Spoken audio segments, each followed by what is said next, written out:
Hi, welcome back to the channel. ഇന്ന് ഞാനിവിടെ ഒരു ബ്യൂട്ടിഫുൾ ആയിട്ടുള്ള വുഡൻ പ്ലാങ്ക് യൂസ് ചെയ്തിട്ടുള്ള ഒരു വാൾ ഹാങ്ങിങ് ആണ് ചെയ്യാൻ പോകുന്നത്. അപ്പോൾ ഫസ്റ്റ് സ്റ്റെപ്പായിട്ട് ഞാനിവിടെ കളർ പ്രിപ്പയർ ചെയ്യുകയാണ്. അപ്പോൾ അതിനായിട്ട് ഞാൻ ഫെവിക്കോള്, പുട്ടി, വെള്ളം, അക്രിലിക് കളർ ഇതെല്ലാം മിക്സ് ചെയ്യുന്നുണ്ട്. ഫസ്റ്റ് കോട്ടിങ് വുഡൻ പ്ലാങ്കിൽ അടിച്ചു കൊടുക്കുക. ഇത് ഡ്രൈ ആയതിനു ശേഷം സെക്കൻഡ് കോട്ടിങ് കൂടി ഞാൻ കൊടുക്കുന്നുണ്ട്.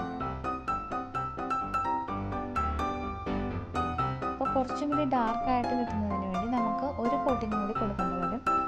അപ്പോൾ അതിനു വേണ്ടി ഇത് ഡ്രൈ ആയതിനു ശേഷം തേർഡ് കോട്ടിങ്ങും ഞാനിവിടെ കൊടുക്കുന്നുണ്ട്. ഇത് ഡ്രൈ ആയതിനു ശേഷം നമുക്കൊരു മാറ്റ് ഫിനിഷാണ് കിട്ടുന്നത്. അത് ഈ പുട്ടി യൂസ് ചെയ്യുന്നത് കൊണ്ടാണ് അങ്ങനെ നമുക്ക് ലഭിക്കുന്നത്. അപ്പോൾ അടുത്ത സ്റ്റെപ്പായിട്ട് നമ്മളിവിടെ ഒരു ഹോം എന്ന് എഴുതിയിട്ടുള്ള ഒരു പ്രിൻ്റ് ഔട്ട് എടുത്തിട്ട് നമ്മൾ ഈ വുഡൻ പ്ലാങ്കിൻ്റെ മീതെ വെച്ച് കൊടുക്കുന്നു. അതിന് ഇടയിലായിട്ട് കാർബൺ പേപ്പറും വെച്ചിട്ട് നമ്മൾ അതിൻ്റെ ഒരു ഔട്ട്ലൈൻ വരച്ചു കൊടുക്കുന്നു. അതിനുശേഷം നമ്മൾ ഇങ്ങനെയുള്ള കുറച്ച് മുള്ളാടികൾ യൂസ് ചെയ്തിട്ട് ഈ ഹാർട്ടിൻ്റെ ഷേപ്പിലുള്ള ഇതിലിങ്ങനെ അടിച്ചു കൊടുക്കുന്നുണ്ട് കേട്ടോ.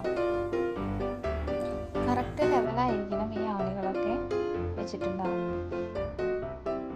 പിന്നെ ഈ ത്രെഡ് യൂസ് ചെയ്തിട്ട് അങ്ങനെ ഈ ആണികളുടെ ഇടയിൽ കൂടി ഇങ്ങനെ ചുറ്റിച്ചു കൊടുക്കും.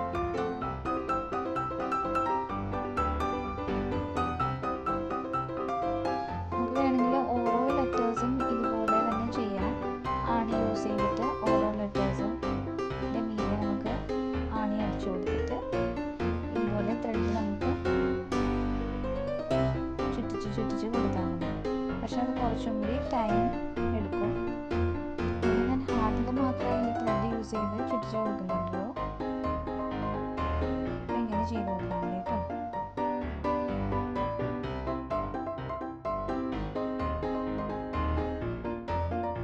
ഇവിടെ ഞാൻ ത്രെഡിന് ഒരു red colour and maroon colour ആണ് യൂസ് ചെയ്യുന്നത് കേട്ടോ.